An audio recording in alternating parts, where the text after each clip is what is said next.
¿qué métodos tenemos para medir la variabilidad climática? Porque tiene que haber algo más que termómetros. ¿Y estos métodos qué confiabilidad nos dan? ¿Y qué horizonte temporal? Porque para medir cambios a escala geológica no nos vale con un termómetro. Comienza Actualidad y Empleo Ambiental, un podcast de Juan María Arenas y Enoc Martínez.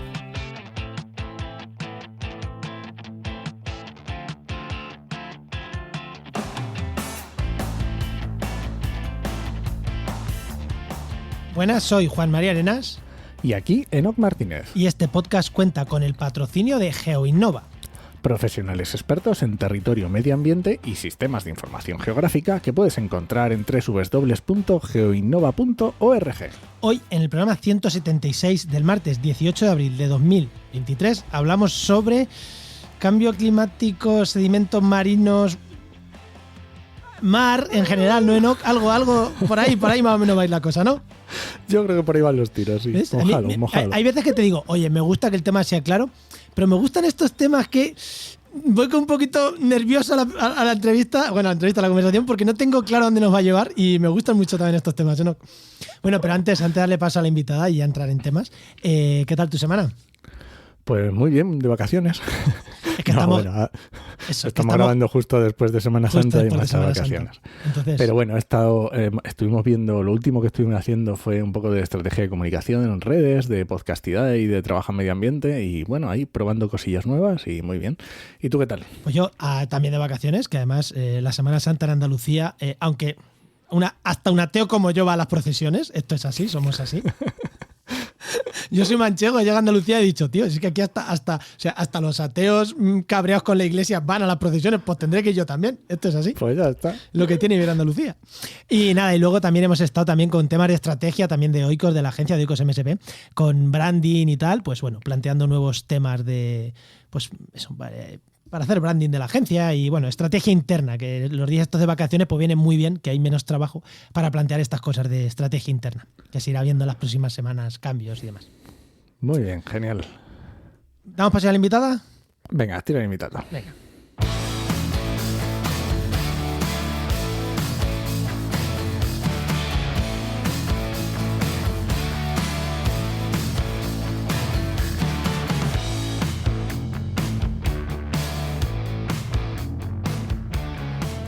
Pues hoy tenemos con nosotros a Isabel Cacho Lascoz, seguro que lo he dicho mal, que es geóloga y doctora en geología, especialista en la reconstrucción de la variabilidad climática a partir del análisis de sedimentos marinos y espeleotemas de cuevas. Y esto lo dice la Wikipedia. Si la descripción no es muy exacta, Isabel, lo sentimos mucho. Es que lo dice la Wikipedia. Ya sabemos que la Wikipedia es la Biblia. Muy buena, Isabel, ¿qué tal? Hola, buenas tardes. Muy buenas, Isabel. Bueno, y ahora bromas aparte de la Wikipedia, profesora catedrática de la Universidad de Barcelona en temas de geología, ¿no? Buenas tardes. Pues sí, en temas de geología, o más bien en reconstrucción del clima del pasado. Perfecto. La especialización sería en estudiar cómo el clima ha cambiado en momentos en los que todavía el hombre no había ejercido cambios dentro del sistema. Es que Vale. los cambios climáticos para los geólogos son bastante diferentes a lo que entendemos los biólogos o la gente que está en el día a día, porque vosotros, para vosotros los milenios son segundos. Bueno, yo me muevo en la frontera de estas escalas temporales. O sea, en geología hablamos de millones de años, como vosotros podéis hablar de siglos, ¿no? Pero sí que es verdad que yo me muevo en escalas temporales que hablamos de años también. O sea, entro dentro de esta frontera entre lo que sería la escala humana y la escala geológica. Muy bien, genial. Bueno, y dentro de la escala humana, ¿cómo se hace para tener una página de Wikipedia que me interesa? ¿Cómo se hace? Pues la verdad es que yo realmente no lo sé, porque no la hice yo esta página Wikipedia. Es que no se puede, legalmente no se puede, no puedes hacer la página. No se puede. Vale, la verdad es que ni lo sabía, ¿no? Porque sí, una vez, hace ya unos años, no recuerdo ahora cuántos, me contactó, creo que era un profesor de un centro de secundaria, y me comentó que había un grupo de estudiantes que estaban haciendo un trabajo en el que habían decidido que había ciertos, creo que era específicamente no científicos, sino científicas catalanas que nos merecíamos tener nuestro espacio de Wikipedia y que estaban haciendo un trabajo para introducirnos y que yo era una de las que habían seleccionado para entrarme en Wikipedia. Qué guay, ¿no? Y lo hicieron, la verdad es que me sentí muy halagada, debo decirlo. Sí. Y bueno, la información que hay allí, debo decir que es la que ellos pusieron. Yo no la he revisado. Sí que creo que debería actualizarla. Algunas cosas han cambiado, a matizar algunas cosas, pero lo básico, lo fundamental es correcto, es correcto. Pues qué guay, pues me mola un montón. Sí, Bueno, sí. venga, Isabel, y la pregunta que le hago a todos los invitados sobre tu experiencia. Cuando eras pequeña, ¿qué querías ser de mayor y cómo has llegado hasta aquí? Pues he pasado por muchas cosas, pero desde luego nunca me imaginé que acabaría investigando el clima a partir de sedimentos del fondo del océano. No estaba dentro de, ni siquiera científica. Pasé desde una época en la que quería ser bailarina de claqué, después quería viajar, eso sí que lo sabía, que quería viajar, y no lo tenía. La verdad, soy de estas personas que nunca lo tuve muy claro. Pero lo que sí, cuando acabé secundaria, sabía que quería seguir aprendiendo cosas. Tenía curiosidad por aprender cosas. ¿Y geología? Porque tampoco es la más inmediata que se te ocurre, claro. Y geología fue porque mm, cumplía dos cosas que me gustaban, que era aprender cosas de lo que nos rodea, o sea, del ambiente que había, de lo que pasaba a nuestro alrededor, y porque en geología se viaja mucho.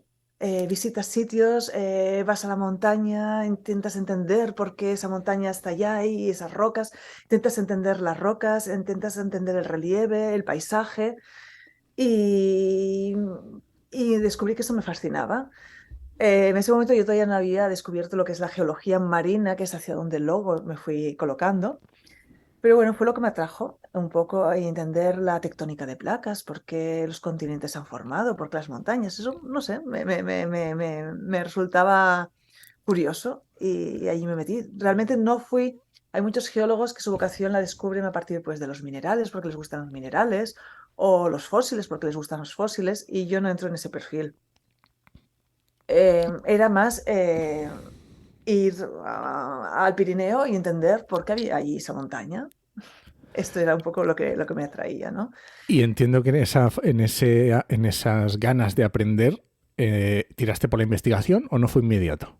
No fue inmediato, porque de hecho yo recuerdo una vez hablando con una amiga cuando iba al instituto, que dije, hombre, a mí eso de investigar debe ser chulo, pero en España no se puede investigar, ¿no? Nadie se gana la vida investigando. Esta es la imagen que yo tenía, ¿no? Está Y bien, es la actual, ahora es verdad. sí, la verdad es que no ha cambiado. Lo que sí que he descubierto que, bueno, no es Con realmente el país matices, más ¿no? fácil, no es el país más fácil, pero bueno, puede haber caminos, puede haber caminos. Sí, sí, sí, hombre, hay muchos investigadores maravillosos en España y que se ganan la vida Sí, sí, no, bien. O sea, realmente no, hay no se gente hacen muy ricos, buena. pero se ganan la vida bien investigando, joder. Sí, sí, a ver, nunca te harás rico, pero bueno, llega un momento que puedes vivir dignamente, yo creo. Sí que pasas etapas en las que vives precariamente también, se tiene que ser, pero bueno, al final puedes llegar a tener una vida muy digna, yo creo. Pues oye, pues genial. ¿Algo más o vamos con el tema? No, venga, Bueno, vamos directo. Sí, sí, sí, no, no, Sí, no, sí, no. Sigue, no, sigue, sigue, Isabel. Isabel. no, no, y lo que quería decir que mientras hacía la carrera y estudiaba geología, yo tampoco tenía claro que quisiera investigar. Vino un poco cuando acabé la carrera y vi que también tenía ganas de seguir aprendiendo y me fui a Alemania con una beca Erasmus y allí descubrí cosas que no me habían enseñado, ¿no? Y pensé, ostras, esto es muy interesante, se puede reconstruir el clima a partir de cosas que hay en el fondo del océano. Y bueno, descubrí una pasión y dije, pues me gustaría seguir haciendo esto que hacen aquí en Alemania. Y bueno, al final me salió bien, después de muchas vueltas, pero me dedico a hacer eso. O sea que digamos que las primeras direcciones de la investigación es en lo que ahora has terminado, vamos, Sí. investigando. Sí, sí, sí, ya he ido haciendo camino muy largo pasando por diferentes metodologías, diferentes aproximaciones temporales, innovando en métodos, pero la esencia, digamos, la esencia ha sido esa, que es saber cómo el océano funciona en el pasado y el océano va muy ligado al clima. En el momento que hablas de océano, hablas de atmósfera, atmósfera, océano, entonces entender el océano del pasado, de alguna Vale, manera, vale, es vale. entender el clima del pasado. Pues genial. Ahora sí que Para vamos, empezar, ahora sí que vamos al con tema, el porque tema. ya estamos entrando en el tema, así que vamos a lanzarlo de verdad y ya nos metemos a hablar.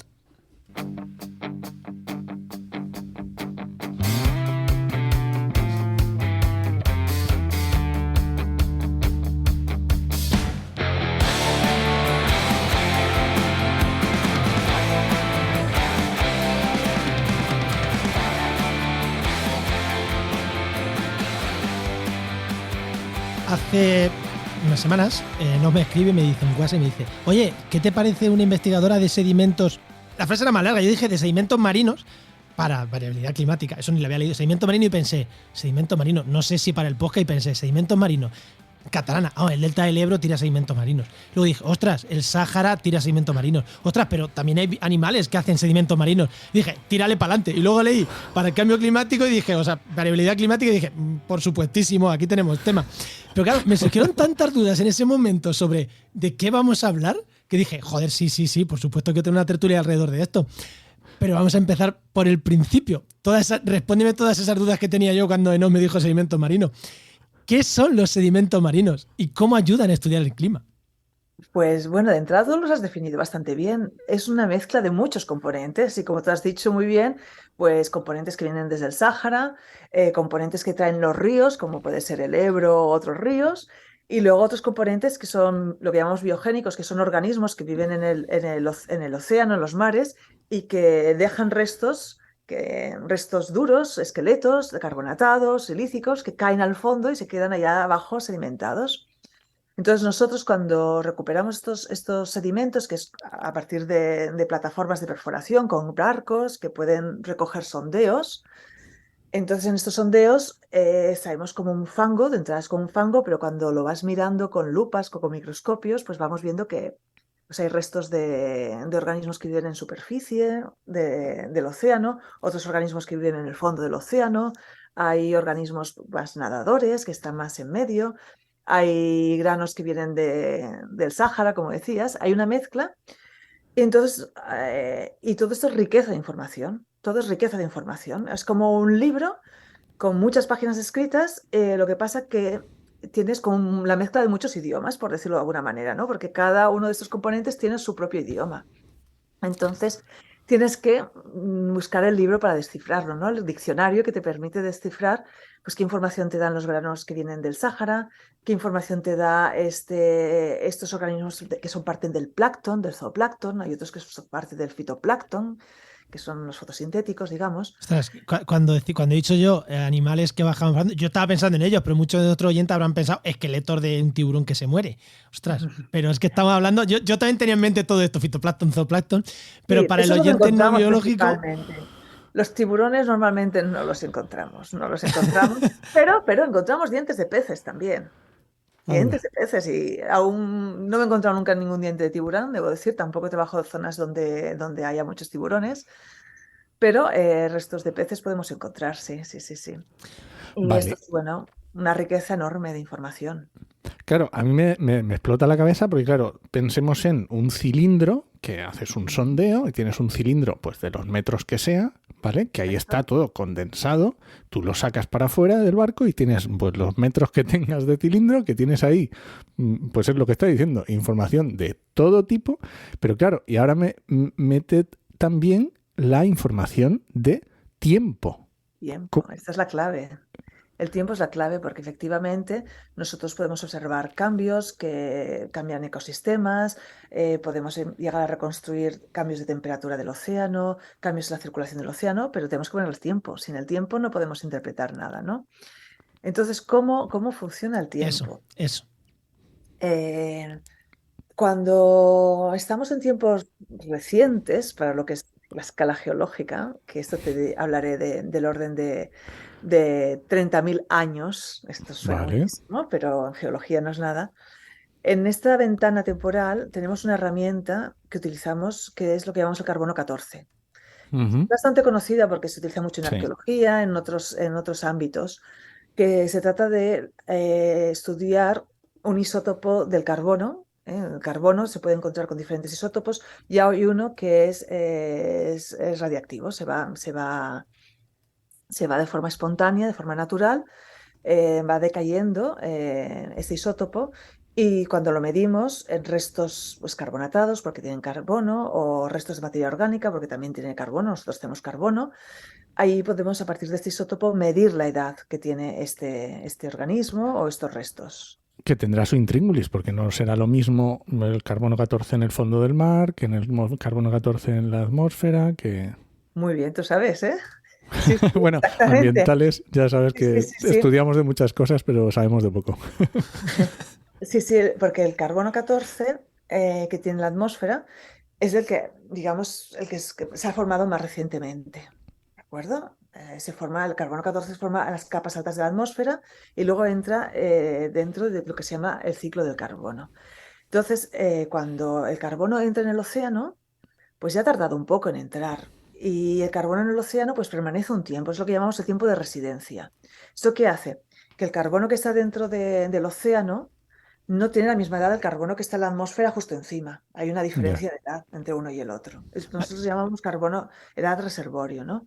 Vale, cuando Entonces, hablamos de diferencia de edad, ¿de qué cuántos años hablamos? Más o menos. si es en la superficie del océano, podemos hablar de, de 50, 100, 200, 400 años Vale. Ujú. de esa ventana temporal. Si hablamos con el fondo del océano, ya estamos hablando ya ahora de miles de metros, de 2.000, 3.000 metros, entonces podemos llegar a hablar en la actualidad de más de 1.000 años según qué zona del océano, ¿no? Porque está muy ligado a la circulación. Si te vas al Pacífico ecuatorial, al Pacífico norte, te puedes encontrar hasta 1.500 años. Vale. Eso ha cambiado también en diferentes épocas. Si la época glaciar era todavía más. Pero, por tanto, tenemos que, según los restos que queremos datar, si estos organismos vivían en la superficie del océano o vivían en la profundidad del océano, Ostras. pues tenemos que hacer una corrección efectivamente. Y en cada corrección que hagamos, en cada cálculo, pues hay unos errores que se van propagando y unos umbrales de incerteza, por decirlo de alguna manera, ¿no? Pero de todas maneras es una herramienta bastante útil que nos permite poner edades. Existen otros métodos. Nos voy a dar ahora aquí una clase muy Bueno, pero extensa porque nos aburriría mucho.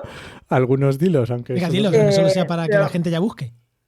hay una herramienta fundamental que yo aplico mucho y se utiliza mucho en mi ámbito, que se llama la estratigrafía isotópica. ¿Qué quiere decir esto? Que nosotros podemos medir también en estos restos fósiles de organismos que hay en el océano, podemos medir la relación de isótopos del oxígeno, en este caso es de isótopos del oxígeno, Ah, qué bueno. que son la relación entre el isótopo 16 y 18. Pero lo que es importante para nosotros es que las aguas del océano han cambiado esta relación en función de los ciclos glaciares e interglaciares. O sea, mete otra vez otra fase ahí de una Variabilidad, perturbación, claro. ¿no? Por así Sí, decirlo. exacto. El que la Tierra vaya hacia una glaciación, hacia un periodo glacial, o que salga de él, ha hecho cambiar la relación isotópica del océano. ¿Por qué? Porque cuando se evapora, cuando se crea una nube a partir del océano, esta nube se lleva el isótopo más ligero, el 16. Qué bueno. Y cuando este vapor de agua se queda almacenado en el hielo, se acumula el 16 y es ese isótopo ligero que se lo quita al océano de alguna manera. Entonces, en el momento que se produce una glaciación en el planeta, el océano se va haciendo cada vez isotópicamente más pesado, en el sentido más del isótopo 18. Y el hielo se va acumulando este ligero. Entonces nos permite, haciendo esta medida química, esta medida es una medida que podemos hacer relativamente fácilmente, tenemos espectrómetros bastante precisos para hacerlos, podemos realmente sacar todos los ciclos glaciares e interglaciares que ha habido en el planeta. Ostras, claro. Y entonces es como, o sea, conocemos por otros métodos cuándo han sido las edades de estos ciclos y podemos más o menos, pues sacamos una secuencia marina y ponerle una cronología a partir de estos ciclos. Vale. Claro, y... Dale, No, dale, te iba a Juan. decir que cuando hacéis estos estudios, claro, al sacar sedimentos, entiendo que los sedimentos no es el sedimento marino que podéis sacar, no es de millones de años ahí acumulándose, porque ahí ya sería petróleo, ahí ya serían otras cosas que tardan mucho en formarse. O sí, o tenéis sedimentos que sean o sea, muy viejos. Sí, yo personalmente investigo más en épocas más recientes, pero se pueden sacar de millones de años y tenemos hasta 65 millones de años recuperados, sí, en el Pacífico, ¡Ostras! sí. Sí, sí, sí, sí. De hecho, yo he estado embarcada en alguna campaña donde hemos sacado centenares y centenares y centenares de metros de sedimentos y hemos llegado a unos cuantos millones, unos 30 a 30 y pico millones de años. Sí, sí, sí, sí, es posible, es O sea, posible. y técnicamente, ¿cómo se hace eso? O sea, ¿cómo te vas en un barco? O sea, ¿cómo tiras una sonda que entre hasta tan profundo? Porque claro, el fondo del No mar... es una única, no, efectivamente no puede ser una única sonda. Con una única sonda solo hay un barco francés que te permite sacar un máximo de 55-65 metros. Es el único barco actualmente que te permite sacar esa longitud continua, continua, con una única sonda, ¿no? Pero cuando vamos a millones de años ya trabajamos con perforadores que son tipo petroleras, en realidad. Son programas internacionales que trabajan con grandes plataformas y tienen como una torre de extracción y van sacando, se sitúan en un punto anclado que se van posicionando en el tiempo y van sacando lanzas de 10 metros y vas haciendo un agujero y sacando de 10 metros y 10 metros las lanzas de sedimentos. Qué pasada. Y son lanzas muy grandes, las vas sacando con una torre de extracción, las pones horizontales en el barco y las vas cortando en secciones de 1 metro, de 1 metro y medio, y ya las vas entrando al laboratorio y allá mismo ya empezamos a trabajar los científicos. Es, Pero una perforación de estas puede ser que estés en un sitio parado 5 días, perforando, perforando, perforando, perforando. Sí, sí. Jolín, técnicamente tiene que ser una pasada, vamos. Sí, sí, pero técnicamente se hace maravillas, se va perforando realmente, puedes sacar secuencias continuas. Hay estrategias ya muy buenas para realmente tener una continuidad muy alta en el registro. Sí, sí. Y digamos que ya tenemos efectivamente, como nos decía al principio, tenemos los varios idiomas, porque hemos visto que hay muchos tipos de sedimentos, tenemos ya el marcaje del tiempo, ¿vale? Con su, bueno, con su margen de error. ¿Y en qué es en lo que te fijas? ¿En qué es en lo que buscas? Porque imagino que habrá posibilidades. Ya, sí. Sí, sí, hay infinitas y con los años van saliendo nuevas cosas, ¿no?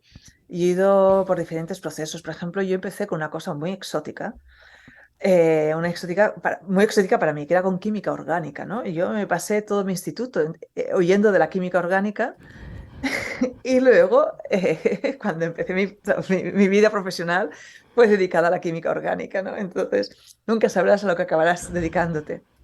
Y yo empecé mirando unos lípidos que generan un tipo de algas unicelulares que se llama Emilia huxley. Es una alga unicelular, es sí, sí, sí, sí. fitoplancton, que necesitas un microscopio porque es una microalga, pero es el productor primario más importante en los océanos y más importante en el planeta.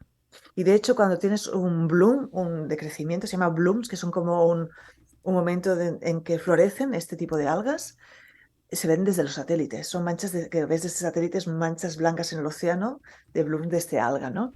Entonces, estas algas generan unos lípidos que son como grasas, son reservas energéticas que tienen dentro de sus células y estos compuestos orgánicos resisten en el fondo del océano. Son moléculas muy estables que quedan fosilizadas. ¡Anda! Pues yo, a partir de la medida de estas moléculas, reconstruía la temperatura del océano superficial. Y es La posible, temperatura. la Claro. temperatura. Claro, porque La dependiendo de la temperatura, temperatura sabías si había más, si había menos, con lo que reconstruías. no que dice más o menos, es mucho más sofisticado. Esta alga hace una cosa maravillosa, que es, que es algo, todos sabemos que la margarina es más blanda que la mantequilla. Y eso se debe al grado de insaturación de sus grasas. ¿De Sí, acuerdo? sí, sí. Pues esta alga saturaba más sus grasas o no en función de la temperatura del agua. Qué bueno. para mantener pues estable la textura de Claro, su grasa. para que no se le congelara la grasa, en plan, para que no se le hiciera un bloque. Exacto. Entonces genera grasas con más insaturación o menos insaturación según la temperatura. Entonces, como esta alga existe, la podemos tener, podemos hacer cultivos de estas algas y tenerlas a diferentes temperaturas en acuarios. Y podemos medir, calibrar el grado de insaturación de sus grasas con la temperatura de las aguas en las que viven. Ostras, y esto desde. O sea, es que. Joder, qué alucinante. Claro, es que aquí mi alma bióloga, o sea, joder, mi parte bióloga, aquí salta. Claro, ¿y desde cuándo podéis calcular la temperatura en superficie del mar utilizando estos métodos biológicos? Millones y millones de años. ¡Ostras! Sí, sí, Es sí, sí. alucinante. Sí, sí, sí. No, es un ámbito de la ciencia que ha evolucionado mucho en las últimas décadas, realmente. Y tenemos métodos con calibraciones, o sea, es un sueño hace 20 años pensar que podíamos tener millones de años con temperaturas con un margen de error de medio gramo, perdón, de medio grado o un poco más. Pero sí, sí, realmente nos permite pues imaginarnos, o sea, recrear cómo era el océano en el pasado con una precisión que era increíble. Bueno, no soñada. Cuando yo estudiaba esto no lo sabíamos, de hecho. Bueno, yo ya estudié hace unos años, te tiene que decir también, ¿no? Pero... ¡Ostras! Y bueno, estas son las cosas. Yo empecé haciendo esto. Y luego he evolucionado más a la parte inorgánica de la química. Me he movido siempre en el ámbito de la química. Y por ejemplo, pues luego pasé a estudiar elementos traza que hay dentro de los esqueletos carbonatados de zooplancton. Me salté del fitoplancton, me fui a zooplancton. Y tienen esqueletos carbonatados que tú los puedes encontrar en los sedimentos, puedes ver las especies, porque según qué especie tienen esqueletos de diferentes formas. Entonces tú puedes ver si es una especie de muy superficie o de más profundidad, que le gusta vivir en primavera o en verano. Y este esqueleto que tiene, que es carbonatado, pues incorpora más magnesio o menos magnesio en su esqueleto en función de la temperatura de las aguas. Incorpora también la relación isotópica que he hablado antes, del oxígeno 18-16, pues que depende de si hay una glaciación o no, pero también hay otros parámetros que controlan este trazador químico, ¿no? Entonces, combinando estos isótopos y combinando estos elementos traza, podemos reconstruir temperaturas, cambios de salinidad de las aguas, incluso a veces cambios en la circulación que nos traigan a aguas de otra procedencia. Entonces podemos jugar un poquito más con oceanografía, porque podemos tener foraminíferos que viven en superficie, a unos centenares de metros o incluso en profundidad, ¿no? Entonces podemos llegar a ver cambios en la circulación del océano. Joder, qué flipante. Es alucinante. Oye, Vale. eso no, tira tú. Sí, Sí. Sí, y claro, estamos hablando, claro, es que estamos a unos horizontes temporales y planetarios también, porque nos está hablando de diferentes Pacífico, pero cuando nos acercamos aquí al Mediterráneo, claro, porque el Mediterráneo es más nuevo, no hace tanto que se llenó. ¿Cómo funciona? ¿Cómo funcionáis aquí en el Mediterráneo? ¿Hasta qué horizonte temporal? ¿Qué métodos utilizáis? En el Mediterráneo no hay sedimentos tan antiguos como efectivamente como el Pacífico, ¿correcto? No podemos llegar a 65 millones de años. Porque no existía Además, el Mediterráneo, básicamente. El Mediterráneo es más moderno, pero antes teníamos el Tetis, que era como un premediterráneo. Entonces sí que hay algunas zonas pues, que tenemos material más antiguo, pero aquí tenemos un problema táctico, por decirlo de alguna manera, o ingenieril. Quizá os suena que el Mediterráneo tuvo un periodo de desecación donde se formaron unas sales, entonces, que son del Mesiniense. Entonces, estos sistemas de perforación de los que hablaba no pueden perforar estas sales.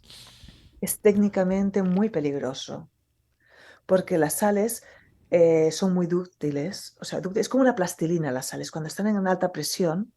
Entonces, si se llegase a pinchar estas sales, de pronto saldría esta sal y bueno, el barco lo más probable Fíjate. es que se acabase hundiendo y es alto riesgo en la perforación, sí. Ostras. Entonces, ahí tenemos una barrera temporal que no podemos perforar por nuestros sistemas técnicos. ¿Y más o menos esa barrera por dónde anda? Ahora La me vas crisis a del hacer Messinienses, evidencia, no me acuerdo cuándo fue. porque yo soy una geóloga que me olvido de los años cuando no Más o trabajo con menos. Si ellos. estamos, ya sabes Estamos tú que hablando nosotros somos... estamos hablando de ahora unos 6 millones de Sí, años. me Vale. suena que la crisis del Messinienses fue sobre 6 millones de años, sí. Sí, lo dejamos en números así redondos, ¿de acuerdo? Sí. No hay ningún problema. Para biólogos. Números para biólogos y ambientólogos. Entonces, sí que es verdad que ahora hay una plataforma nueva que han hecho los japoneses, que tiene un sistema nuevo que va a permitir perforar las sales y está previsto que venga al Mediterráneo. Ahora no sé cuándo está previsto exactamente, igual es de aquí a poco, de aquí a un año o dos, y se podrán perforar, se podrán perforar.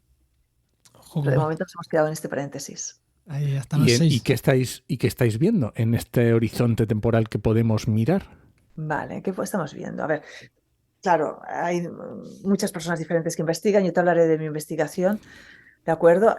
Yo, aunque he trabajado en muchos ámbitos geográficos, el Mediterráneo es mi foco principal. He trabajado mucho.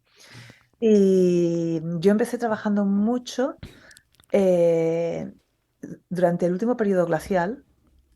Hubo una serie de cambios climáticos que llamamos rápidos, porque en escalas temporales de pocos años, o sea, estoy hablando de escalas de décadas, el clima varió mucho, de forma radical.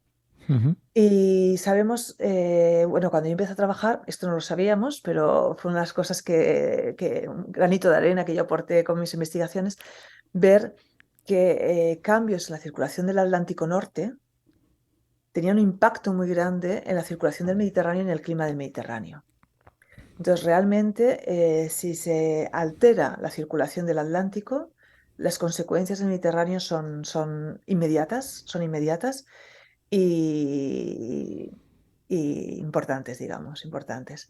Entonces, esto fue una de las, por ejemplo, de mi inicio en la investigación fue analizar esta conexión entre el Atlántico y el Mediterráneo durante este periodo glaciar. Esto, hablamos de este periodo glacial, fue antes de ayer, ¿no? Fue hace muy poquito.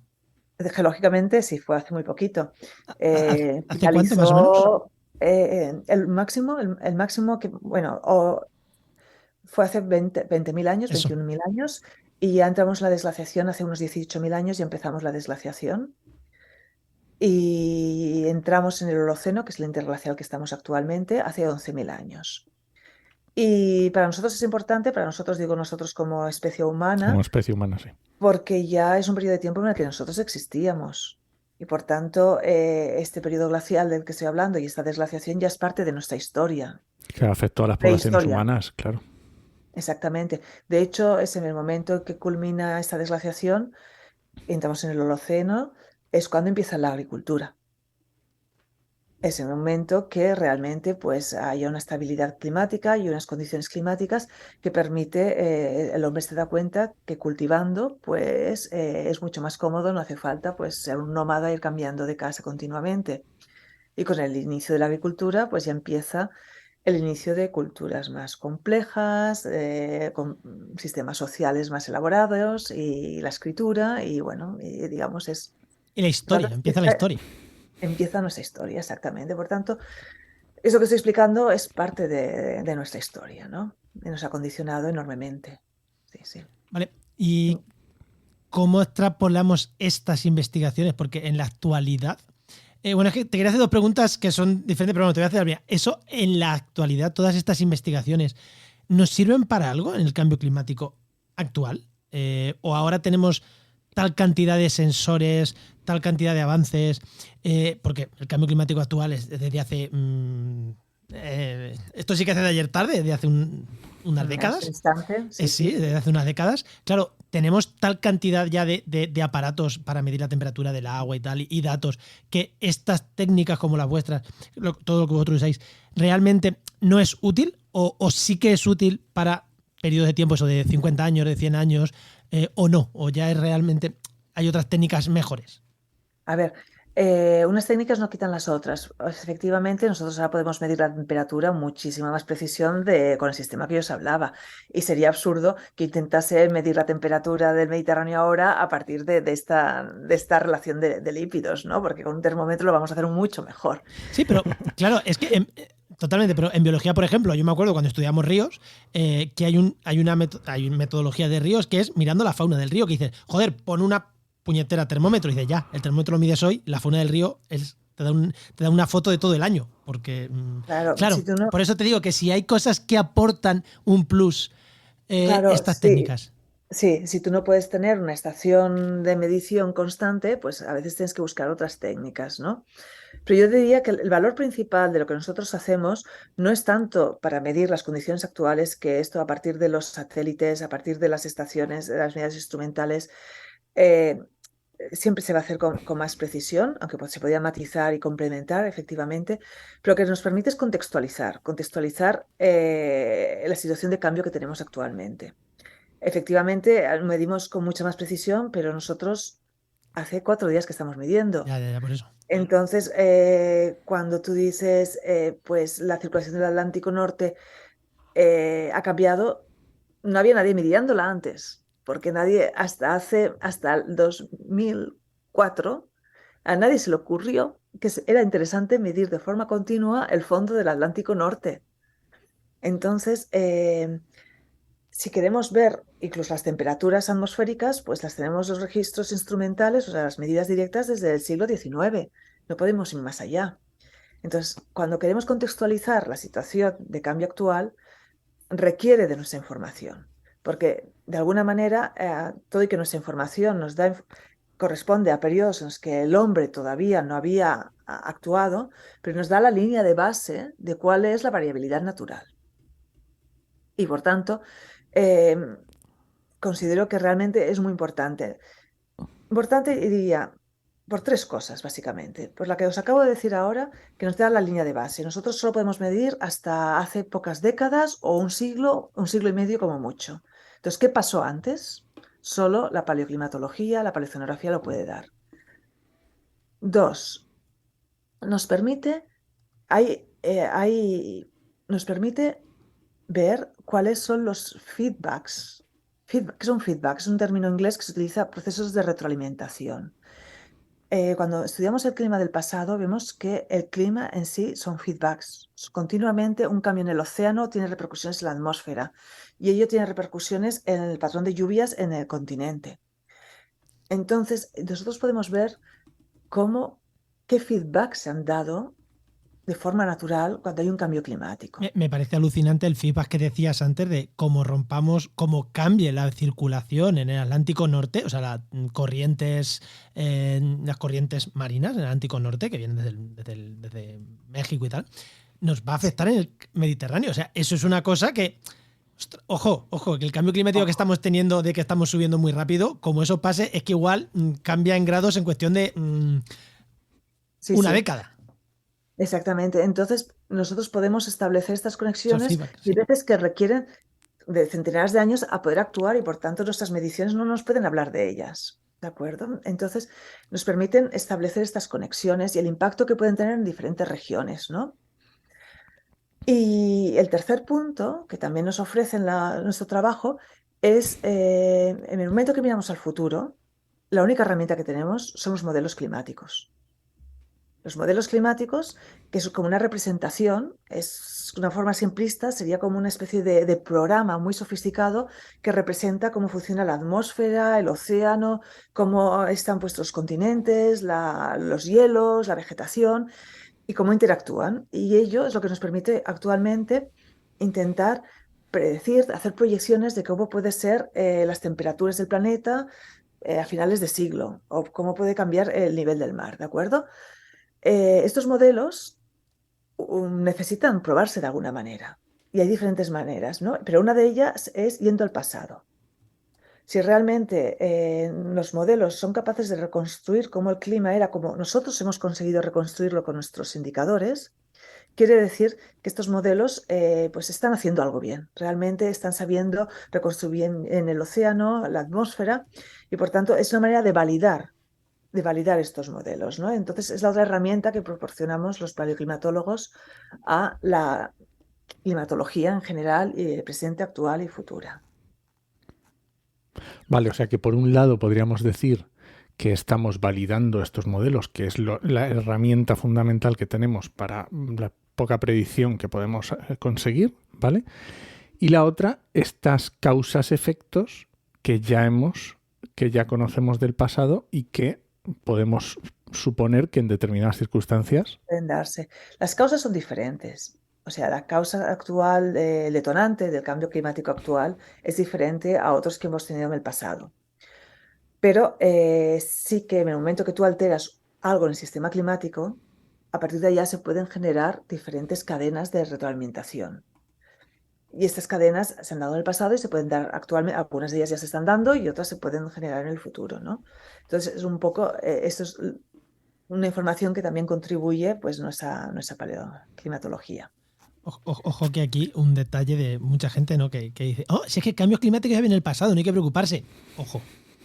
Aquí es un tema que me gustaría tratarlo con voz bien alta y fuerte, porque realmente el negacionismo, que diríamos, "Ostras, nunca hemos tenido más información y de una calidad más buena como la que tenemos actualmente sobre el clima, ¿no? Pero bueno, todavía hay que picar mucha piedra, es increíble. Y el negacionismo, durante muchos años, se inició pues negando el cambio climático. Así se negoció el negacionismo, ¿eh? Que es importante diferenciar. Una cosa es ser negacionista y otra es ser crítico. No es lo mismo, no es lo mismo. ¿Eh? Un científico tiene que ser crítico, pero un científico crítico no es alguien que lo niega todo y que niega todas las evidencias, y mucho más, menos si se trata de evidencias científicas. Es muy diferente ser negacionista a ser crítico. Yo soy crítica, pero no soy negacionista. Entonces, el negacionismo empezó negando el cambio climático, cuestionando pues, si aquellos registros de temperaturas eran buenos o no, cuestionando todas las evidencias. Ha llegado un momento pues, que ya ni ellos mismos pueden con ello, porque ya las evidencias son ya tantas y ya ha llegado a un nivel que ya es sensible prácticamente a los estratos sociales y ya lo podemos percibir en nuestro día a En día. una vida humana, sí. Por tanto, ahora ya su estrategia está cambiando, ya no niegan que hay un cambio climático, ¿no? Pero la base del negacionismo está ahora en negar que sea por causas humanas y atribuirle que se trata de un cambio natural. Se han aprendido el discurso, que algunos políticos que tenemos han aprendido este manual de parvulario, por decirlo de alguna manera, y se las dan de expertos en los que dicen, es que en el pasado han descubierto que existe la geología y que en el pasado ha habido cambios climáticos. Pues venga, pues este es uno más de ellos. Pues señores, no. Precisamente los que trabajamos en ello podemos ver muy claramente que el cambio que tenemos actualmente no se puede atribuir a causas naturales. Tiene características muy diferentes y las causas naturales no pueden explicarnos el por qué tenemos de golpe unas concentraciones por encima de 400 partes por millón de volumen de CO2 en la atmósfera. Y el estudio del clima del pasado nos muestra muy claramente que siempre que en la Tierra ha subido las concentraciones de gases invernadero, el clima ha cambiado. Y no hace falta modelos. Nos lo dicen toda la geología, nos lo dice claramente. El clima de la Tierra siempre ha ido de la mano del CO2. Lo que pasa es que en el pasado ha cambiado por causas naturales. Hay procesos naturales que efectivamente pueden cambiar los niveles de CO2. Pero conocemos A día de hoy. conocemos muy bien cuáles han sido las causas, no todos los detalles, pero sí que sabemos muy bien que durante el Cuaternario, que es la época más reciente, donde ha habido estos ciclos glaciares e interglaciares, sabemos muy bien que todos los cambios de CO2 que se han dado de forma natural, el causante principal ha sido el océano. Ha sido el océano. Los cambios, que es una de las cosas que estudio yo mucho, ¿no? Los cambios, los intercambios de carbono entre el océano y la atmósfera. Y sabemos que el océano no es capaz de sacar CO2 a las velocidades que lo estamos haciendo. Y también sabemos que durante toda la evolución del Cuaternario, que son 2 millones, más de 2 millones de años, con todos estos ciclos glaciares e interglaciares, nunca el océano ha sido capaz de subir el CO2 a niveles de 400 partes por millón de volumen que tenemos ahora. Nunca. Lo máximo que ha llegado son las 280. Los 280 que eran las concentraciones preindustriales. Por tanto, la dinámica natural no puede explicar no puede explicar esta anomalía de CO2. Esto lo vemos muy claro con nuestros registros paleoclimáticos. Y lo otro que nos enseña muy bien la paleoclimatología es que, como decía antes, si subimos los niveles de CO2, el planeta se calienta. Y esto lo podemos explicar de muchas más maneras, más sofisticadamente, ponerle modelos, hacer cálculos físicos, que además son cálculos muy básicos, que ya hace prácticamente 2 siglos que existen. Y claramente dicen que con estos niveles de CO2, pues el planeta se calentará. Pues yo no movería una coma, ¿eh? Yo creo que... Y luego pasará lo que tenga que pasar, que igual se rompe la corriente y vamos a la Y la congelación liamos. extrema, que ya veremos lo que pasa. Al tanto, al tanto. La corriente, de hecho, hay evidencias que indican que ya hay una rebajada de la formación de esta corriente, de la circulación, lo que llamamos en términos así, se llama circulación termohalina. Nosotros utilizamos otros términos, pero son más pesados para decirlos aquí quizá, pero esta corriente sí que hay algunos indicios de que se está frenando. Al tanto, porque sí que es cierto, como tú decías, si esta corriente se frena, implica enfriamiento en algunas zonas del planeta, sobre todo en la región alrededor del Atlántico Norte e incluso en zona mediterránea puede afectar. Pero a la vez tenemos el forzamiento de los gases de efecto invernadero que son globales. Entonces, lo que es esperable que este cambio pueda llegar a amortiguar regionalmente el calentamiento. O sea, no necesariamente llegar a un enfriamiento, no un enfriamiento, sino el nivel de calentamiento es tal que seguramente lo que hacemos es amortiguar el calentamiento en algunas zonas. Pero esto implica que en otras zonas aumenta más el calentamiento, porque lo que hacen las corrientes es redistribuir la energía. Entonces significa que este calentamiento global se redistribuye de otra manera, más desequilibrada, por decirlo de alguna manera. Y también es muy esperable que sea muy estacional este tipo de efecto, que tenga gran impacto en invierno, pero luego los veranos puedan ser bien calentitos. Entonces no pensemos que el cambio de la corriente nos va a venir a frenar este calentamiento. A ver, frenar regionalmente y temporalmente un poco sí, pero que no va a ser como el antídoto, digamos, que Ya, va a arreglar el calentamiento. No lo va a ser. No, yo tampoco lo creo, pero bueno, es opinión, lo tuyo es ciencia. Bueno, Isabel, pues yo creo que hemos visto una foto bastante buena y bastante alargada de todo esa variabilidad y lo que nos espera. Yo no sé si quieres cerrar con algo de spam, si quieres contarnos tu cuenta de Twitter o si algún proyecto que estéis haciendo ahora que quieras contar o algo. Momento spam para ti. Bueno, 2 cosas que estoy haciendo ahora que realmente me apasionan. Una es mirar precisamente los cambios que ha habido de estas corrientes pero en el Mediterráneo. El Mediterráneo también funciona con otra corriente termohalina que saca aguas al Atlántico. Y entonces hemos puesto en marcha una nueva metodología con isótopos ahora de neodimio. Yo digo, voy saltando ahora voy a las tierras raras. Química. A las tierras raras. Y entonces con tierras raras, isótopos de tierras raras, estamos viendo cómo cambia y cómo aportan estas aguas, lo que aporta al Atlántico, ¿no? Y ver en un estado de cambio de circulación en el Atlántico cómo puede interactuar, cómo el Mediterráneo puede llegar a ser más o menos protagonista en el Atlántico. Es son las cosas. Y luego la otra cosa que estábamos hablando, esta frontera, para ya acabar, esta frontera entre los años más de nuestro calendario biológico, por decirlo, y las edades más geológicas, ¿no?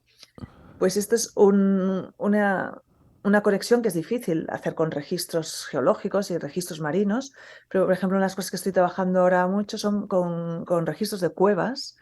Las estalagmitas de las cuevas, estamos trabajando en Mallorca, pues pueden ser un libro de mucha precisión donde realmente puedes tener hasta las estaciones, los cambios de estaciones, ¿no? Y a partir de aquí, pues estamos intentando realmente calibrar nuestros registros de estalagmitas con el registro de del aeropuerto de Palma, ¿no? Que tiene un registro instrumental que va hasta el siglo XVIII, y llegar a ver cómo nuestras curvas de isótopos se pueden traducir pues, en cambios de pluviosidad en las Baleares. Jolín, qué guapo. ¡Hala, Son qué las chulo! cosas que estamos haciendo Te ahora. has salido del mar y te has metido a las cuevas. Me gusta bajar al mar o a las cuevas, pero las dos cosas tienen su parte apasionante. Pues muchísimas gracias, Isabel. La verdad que me ha encantado. Súper interesante, me ha encantado. Muchas gracias, Isabel. Muchas gracias a vosotros. Hasta Gracias. luego. Venga, hasta la próxima. Vale, adiós.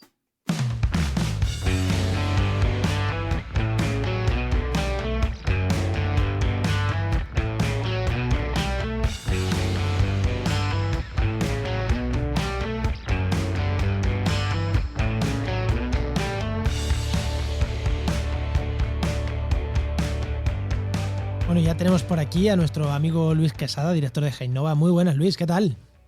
Hola, ¿qué tal? ¿Cómo Muy buenas, estamos? Luis. Que vamos con la ¿Qué sección tal, de no? ¿Qué tal, Juan? Heinova. Que dejamos un tema pendiente, ¿no, Enoch? Yeah. Jolín, además el otro día es súper interesante, estuvimos hablando de BIM, pero claro, a mí lo que me voló la cabeza es porque claro, decíamos que era un sistema de trabajo que se había implantado sobre todo para temas de arquitectura y construcción, pero claro, que integraba también bases de datos, de precios, y ya cuando me dijiste lo de que podía llevar huella y cálculo de huella de carbono, esto ya me pareció espectacular. O sea, espectacular. Pero claro, ¿cómo? Y cuando me has dicho que esto lo podemos mezclar con GIS, ya mira, ya, apaga y vámonos. A ver, esto me lo tienes que explicar. Bueno, a ver, si queréis hacemos un pequeño resumen. Venga. Primero empezamos con los GIS, ¿no? Con los sistemas de información geográfica.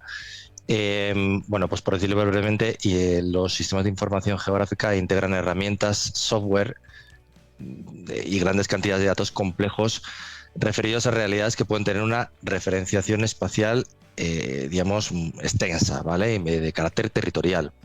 De esta forma se proporciona lo que es un almacenaje estructurado de esa información y con ello se puede modelizar y analizar toda esa información y después darle pues, toda la publicidad a través de visores de mapa o a través de mapas en concreto, ¿vale?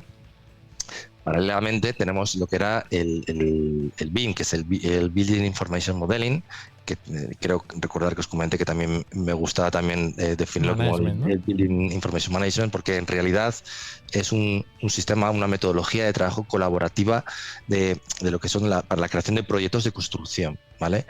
Esto lo que hace se hace mediante la centralización de toda la información que tiene el proyecto en todo su ciclo de vida, y se gestiona a través de unas bases de datos que no son espaciales, pero son unas bases de datos de toda la información, de todos los materiales y de todo lo que se hace en esa obra, ¿vale? Entonces, por resumir y recordar un poquito en qué consistiría la integración de datos, lo que es el GeoBIM, ¿no? Pues bien, si bien el BIM se focaliza en la planificación, construcción y mantenimiento de esos edificios o de esas obras, Sí. el GIS permite gestionar los territorios. Recordemos eso. El GeoBIM sería el espacio donde ambos procesos se deben encontrar, deben cooperar compartiendo datos y flujos, ¿vale? Al final estamos trabajando con esas bases de datos, los dos tienen una I de information, lo comentábamos también el otro día, ¿no? De que al final estamos trabajando con bases de datos, y lo que permite es llevarnos a otro modelo de trabajo, otro modelo de análisis y de control sobre lo que vienen a ser nuestros territorios y sobre todo nuestras ciudades, que es donde más están enfocados. Entonces, digamos que utilizaríamos el GIS, o sea, incluyendo los dos, como para ampliar el espacio de trabajo de BIM, o sería más como para aplicar a nivel territorial. Es que no lo visualizo en mi cabeza. Bueno, efectivamente viene a ser como una especie de hibridación digamos que lo que se está trabajando, las grandes corporaciones del GIS y de BIM están trabajando es la hibridación de estos dos conceptos, ¿no? De cómo se articulan. Actualmente, por ejemplo, ya podemos analizar datos geográficos y ambientales o demográficos de la zona donde se va a construir un edificio, ¿no? Uh-huh.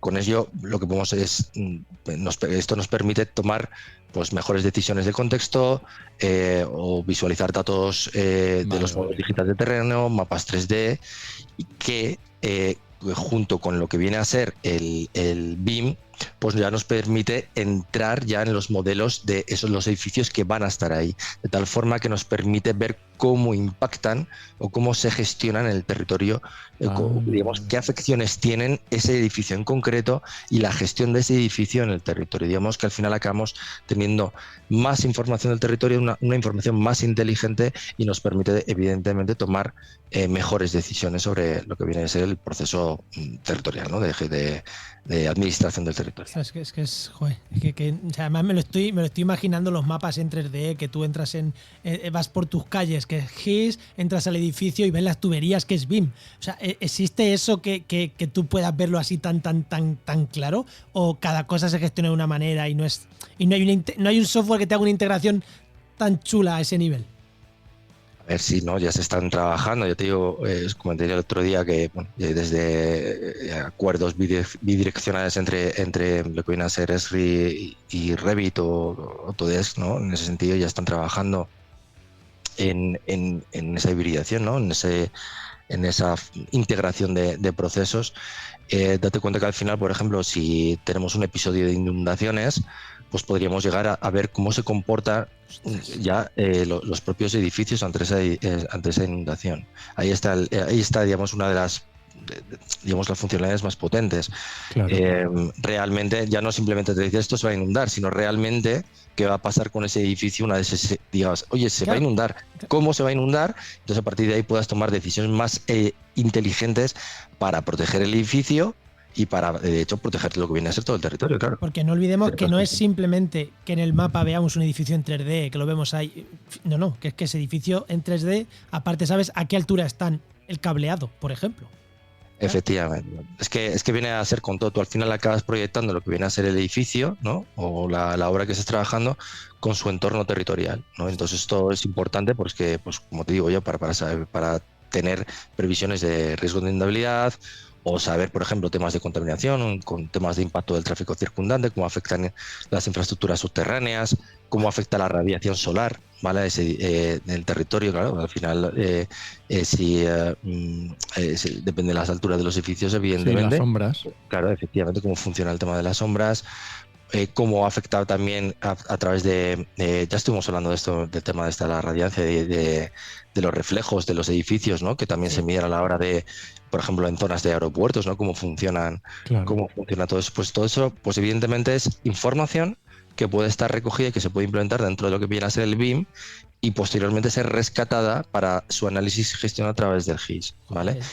Y al contrario, porque como he comentado antes, son análisis bidireccionales. Lo que pasa es que esto incluye una cantidad de información que es absolutamente brutal. O sea, claro. Esto no creo que lo mueva un ordenador. El ordenador ese viejo que tienes tú, que ese no lo mueve, ¿no? No, sí que se requiere un software y sobre todo un hardware potente, ¿vale? Claro, al final tú lo que habréis oído hablar de lo que son los gemelos digitales, pero si no, pues un día también nos lo apuntamos, hablamos de los gemelos digitales. ¿No? Y que lo que realmente es y lo que la gente cree que son, ¿no? Lo más básico evidentemente viene a ser pues el encontrar los edificios, simplemente pues una elevación de los edificios de lo que viene a ser la edificación de una zona y compartir, ¿no? Pues trabajar esa edificación, trabajar ese gemelo digital dentro de un GIS, ¿vale? Pero bueno, ese gemelo digital en realidad viene a ser mucho más, es que como viene a ser también el BIM, ¿no? O sea, es que es mucho más allá de un software o es mucho más allá de simple una cartografía, sino es la inteligencia con la que dotas a esa cartografía y a todos los procesos relacionados con esa cartografía. Y yo hablando de GIS y BIM pensaba que nos ibas a hablar cosas de construcción de carreteras, que al final es una obra, pero claro, son obras que no tienen nada que ver. O sea, son muy potentes, pero claro, no tienen... Que también se hacen con BIM, claro. Sí, pero me lo imaginaba más ahí, no tanto a cómo construir una puñetera ciudad. Y cómo... Ahí nos enfocamos a las Smart City. Sí, claro, pero bueno, el BIM en realidad hablamos de todo. Sí, o sea, se utiliza para todo, desde para obras de metro, se utiliza sobre todo en grandes obras, ¿vale? Evidentemente. Pero bueno, sí que requiere en realidad para para seguir, estamos un poco lejos de lo que llega a ser la verdadera integración, porque no se trata solo de integrar software, sino de integrar metodologías y procesos. Y eso realmente se tiene que extender a todas las áreas administrativas. Claro. Ya no solo del manejo del software, sino del manejo de toda la información. Y hablamos ya también de incluir a las administraciones, ¿sabes?, dentro de este proceso. Y eso es muy complicado, señores. Luis, yo decía que en tecnología, el programa pasado yo dije que 9 años, hice la broma que 9 años en tecnología es hace mucho. Bueno, pues para una administración 9 años no cambian las cosas. O sea, se siguen utilizando ordenadores de hace 50 en muchas administraciones, con lo cual... Sí. Claro, evidentemente. Y ojo que hay ojo que todo lo que son los saltos a software SaaS, ¿vale? Es decir, a que una persona, o sea, realmente con un Pentium, ahora ya, o sea, es que la potencia está en el servidor. Claro. O sea, que con que se conectes de una buena red, evidentemente a lo mejor no pilla mucho, pero vamos, que puedes perfectamente trabajar con un ordenador de hace unos cuantos años, sin ningún tipo de problema. Con mi Mac de hace 11 años y cutre, poder de sobra. O sea, ya no le pidas... Por ejemplo. No le pidas cosas más potentes. Bueno, Enoch. Muy bien. Bueno, Luis. Pues genial, me ha encantado Luis, esto. Muchas gracias. Venga, gracias a vosotros. Chao. Pues recuerda que esta sección te llega gracias a nuestro patrocinador, a GeoInnova. Profesionales expertos en territorio, medio ambiente y sistemas de información geográfica. Que puedes encontrar en www.geoinnova.org.